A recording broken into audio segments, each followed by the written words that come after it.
2 बोरी डाल रहे हैं तो आप 1 बोरी जो है दानेदार डीएपी ले जाइए और एक ये नैनो की बोतल ले जाइए। अब इसका प्रयोग के बारे में बात करते हैं। जब आप बीज का एक कट्टा लेते हैं जो 40 किलो का होता है, चाहे बीज गोदाम से या निजी संस्थानों से, 40 किलो की बोरी में ये आपको 200 ml डालना है। अगर किलो की बात करें तो 5 ml पर केजी के हिसाब से आपको बीज शोधन करना है। अब 5 किलो में ml से बता रहा हूँ तो बहुत सारे किसान इसको समझ नहीं पाएंगे। मैं एकदम साफ साफ देसी भाषा में बताता हूँ। ऐसे बोतल, ये एक बोतल जो आपको दिख रहा है, इससे आप 1 क्विंटल बीज अधिकतम शोधित कर सकते हैं। और कम से कम एक बोरी बीज में, एक बोरी मतलब कम से कम 40 किलो बीज और अधिकतम 100 किलो बीज, इससे आप शोधित कर सकते हैं।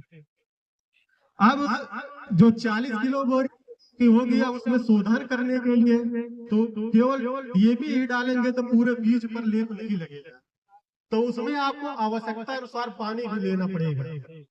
अब आवश्यकता अनुसार पानी इसलिए कहा जा रहा है क्योंकि कुछ बीज छोटे होते हैं, कुछ बीज बड़े होते हैं, कुछ बीजों की मात्रा जो है बहुत कम लगती है, जैसे सरसों हुआ, मसूर हुआ, और कुछ बीज आलू हुआ, ये सब में बहुत ज्यादा लगता है क्वांटिटी में, एक ही बीघे में। इसीलिए बताया जा रहा है कि आवश्यकता अनुसार पानी 40 किलो बीज में कम से कम अधिकतम 1 क्विंटल बीज में आपको लपेटना है।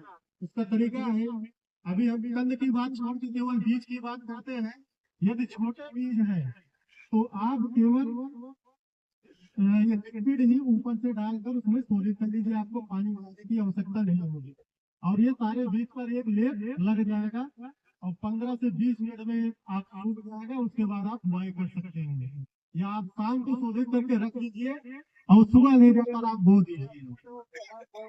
दूसरा, गेहूं जैसे बीज हो गया, अभी जो तत्काल में चल रहा है उसके बारे में बात करते हैं।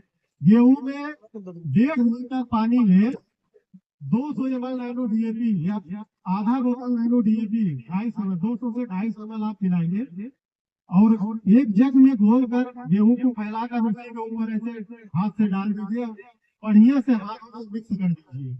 मिक्स करने के बाद इसको छोड़ दीजिए।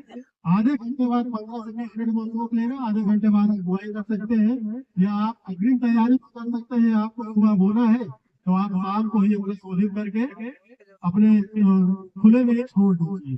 या खेत में जाने के बाद खेत में कभी कभी क्या होता है, बहुत तेज धूप होता है, तो तेज धूप में शोधित करके आपको नहीं सुखाना है।